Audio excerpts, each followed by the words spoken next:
Hello అందరికీ welcome back to Anu KR vlogs. నేను మీ అనురాధ. ఈరోజటి రెసిపీ వచ్చేసి ఒక స్నాక్ రెసిపీని మీతో షేర్ చేసుకోబోతున్నాను.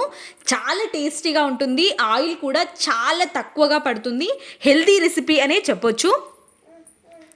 ఇంకా ప్రాసెస్లోకి వెళ్ళిపోదాం. ముందుగా ఒక మిక్సింగ్ బౌల్ని తీసుకొని అందులోకి 1 కప్పు వరకు మైదా పిండి, పావు కప్పు వరకు శనగపిండి, పావు టేబుల్ స్పూన్ వరకు సాల్ట్ని యాడ్ చేసేసుకొని కొద్దిగా వాటర్ని యాడ్ చేసుకుంటూ చపాతీ ముద్దలాగా కలిపేసుకొని ఒక 5 మినిట్స్ పాటు పక్కన ఉంచుకోండి.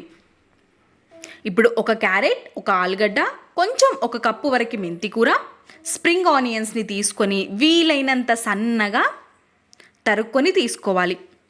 ఇప్పుడు స్టవ్ పైకి ఒక గిన్నెని పెట్టేసుకొని ఒక 2 టేబుల్ స్పూన్స్ వరకు ఆయిల్ని యాడ్ చేసుకొని ఒక హాఫ్ టేబుల్ స్పూన్ వరకు జీలకర్ర, 1 స్పూన్ వరకు వెల్లుల్లి తరుగుని యాడ్ చేసుకొని వెల్లుల్లి తరుగుని వేగిపోయిన తర్వాత స్ప్రింగ్ ఆనియన్స్ని యాడ్ చేసుకోవాలి. స్ప్రింగ్ ఆనియన్స్ కూడా కొంచెం వేగిపోయిన తర్వాత మనం ఆలుగడ్డని, క్యారెట్ని తురుముకోవడం వల్ల చాలా ఫాస్ట్గా వేగిపోతాయి కాబట్టి ఈ విధంగా తురుముకొని తీసుకోవాలి. ఇప్పుడు మొత్తం మిక్స్ అయ్యే వరకు ఒక్కసారి కలిపేసుకొని మనం తరిగి పెట్టుకున్న మెంతి కూరని కూడా యాడ్ చేసుకొని ఇప్పుడు మొత్తం మిక్స్ అయ్యే వరకు ఒక్కసారి మిక్స్ చేసేసుకొని వీటిని ముందుగా వేయించుకోవాలి. ఇప్పుడు ఇందులోకి ఒక పావు టేబుల్ స్పూన్ వరకు పసుపు, రుచికి సరిపడ కారం, రుచికి సరిపడ ఉప్పుని యాడ్ చేసుకొని మొత్తం మిక్స్ అయ్యే విధంగా ఒక్కసారి కలిపేసుకొని కొద్దిసేపు వేగనిచ్చి ఫ్రై అయిపోయిన తర్వాత స్టవ్ ఆఫ్ చేసుకొని పక్కన ఉంచుకోండి, పూర్తిగా చల్లారిపోయేంత వరకు. ఈలోపు మనం కలిపి పెట్టుకున్న పిండి కూడా సెట్ అయిపోయి ఉంటుంది. ఇప్పుడు ఈ పిండిని చేతికి కొంచెం ఆయిల్ని అప్లై చేసుకొని ప్రెస్ చేస్తూ కలుపుకొని తీసుకోవాలి. ఈ రెసిపీని మైదా పిండితోనే కాకుండా మీరు గోధుమ పిండితో కూడా చేసుకోవచ్చు. హెల్తీగా చేసుకోవాలి అనుకున్న వాళ్ళు 1 కప్పు మైదాకి బదులు 1 కప్పు గోధుమ పిండిని వేసుకుంటే ఎంతో హెల్తీగా పిల్లలు ఇష్టపడే విధంగా చేసుకోవచ్చు. అన్నిటినీ ఇలా ముద్దలుగా చేసేసుకొని పెట్టుకోవాలి. ఒక్కో ముద్దని చేయడం కంటే చపాతీ పీట పైన పెట్టేసుకొని ఇలా కట్ చేసుకుంటే చాలా ఫాస్ట్గా అయిపోతుంది. ఈ విధంగా అన్ని ముద్దల్ని చేసేసుకొని ఒక పక్కకు పెట్టేసుకొని ఒక్క ముద్దని తీసుకొని మనం చేత్తో ప్రెస్ చేసుకున్నా సరే, లేదంటే చపాతీలు చేసుకునే కర్రతోని కూడా చేసుకోవచ్చు. ఈ విధంగా కొంచెం ఆయిల్ని అప్లై చేసుకుంటే చేతికి కానీ పీటకి కానీ అతుక్కోకుండా ఉంటుంది పిండి అనేది. ఈ విధంగా మనం చేత్తో కొంచెం పెద్దదిగా చేసుకొని లోపల 1 స్పూన్ వరకు మాత్రమే మనం చేసుకున్న స్టఫింగ్ని పెట్టేసుకొని ఈ విధంగా కవర్ చేసుకోవాలి.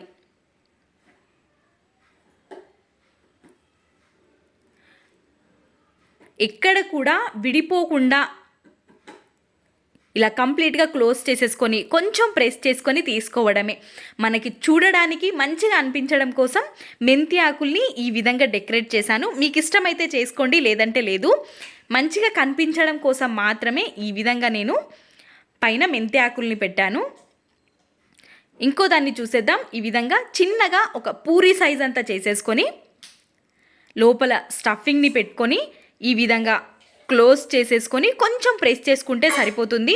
ఒకవేళ మీకు ఎక్కడైనా కొంచెం విడిపోయింది అనిపిస్తే ఇది లాస్ట్లో చివరిలో వేయించుకొని తీసుకుంటే సరిపోతుంది. ఈ విధంగా మెంతి ఆకుల్ని, స్ప్రింగ్ ఆనియన్స్ని కొంచెం పైన పెట్టేసుకున్నామంటే చూడడానికి చాలా బాగుంటుంది. అన్నిటినీ చేసేసుకొని ఒక ప్లేట్లో పెట్టుకోవాలి. ఇలా కొంచెం స్టఫింగ్ బయటికి వచ్చిందైతే చివరిగా వేయించుకోండి, సరిపోతుంది. ఇప్పుడు స్టవ్ పైకి వేయించుకోవడానికి ఒక ప్యాన్ని పెట్టేసుకొని ఒక 3 టేబుల్ స్పూన్స్ వరకు మాత్రమే ఆయిల్ని యాడ్ చేసుకోవాలి. ఆయిల్ వేడైపోయిన తర్వాత మనం చేసుకున్న ఒక్కొక్క దాన్ని ఈ విధంగా పెట్టేసుకొని ఫ్రై చేసుకోవడమే. ఆయిల్ కూడా చాలా తక్కువ పీలుస్తుంది. ఇప్పుడు మనం వేసిన ఆయిల్లో నుంచి హాఫ్ ఆయిల్ కూడా అయిపోదు, అంత తక్కువ ఆయిల్ పీలుస్తుంది ఈ రెసిపీకి. కాబట్టి ఖచ్చితంగా ట్రై చేయండి. కొంచెం వేగిపోయిన తర్వాత ఈ విధంగా కదిలించుకొని టర్న్ చేసుకోవాలి. మనం చపాతీలు కాల్చుకునేంత తక్కువ కూడా వేసుకోకూడదు, పూరీలు వేయించుకునేంత ఎక్కువ కూడా ఆయిల్ని వేసుకోకుండా ఈ విధంగా ఒక 3 టేబుల్ స్పూన్స్ ఆయిల్ వేసుకుంటే మనకి కరెక్ట్గా సరిపోతుంది. ఈ విధంగా మనం మొత్తాన్ని అటు ఇటు టర్న్ చేస్తూ కాల్ చేసుకోవడమే. మీకు ఇలా ఆయిల్లో ఫ్రై చేసుకోవడం ఇష్టం లేని వాళ్ళు ఓన్లీ లైట్ ఆయిల్ అప్లై చేసి కాల్చుకొని తీసుకున్నా సరిపోతుంది. చూసారా ఆయిల్ ఎంత మిగిలిందో, మనం వేసినంత ఆయిల్ అలానే ఉంది. ఈ రెసిపీ తినడానికి చాలా చాలా బాగుంటుంది, చూడడానికే కాదు తినడానికి కూడా చాలా టేస్టీగా ఉంటుంది. కాబట్టి ఒక్కసారి ఈ రెసిపీని ట్రై చేయండి. మీకు ఎలా కుదిరిందో మీ వాల్యుబుల్ ఫీడ్బ్యాక్ని కమెంట్ సెక్షన్లో నాతో షేర్ చేసుకోవడం అస్సలు మర్చిపోవద్దు. ప్లీజ్ చూసి వెళ్ళిపోకుండా ఒక లైక్ వేసుకోవచ్చు కదా. Thanks for watching.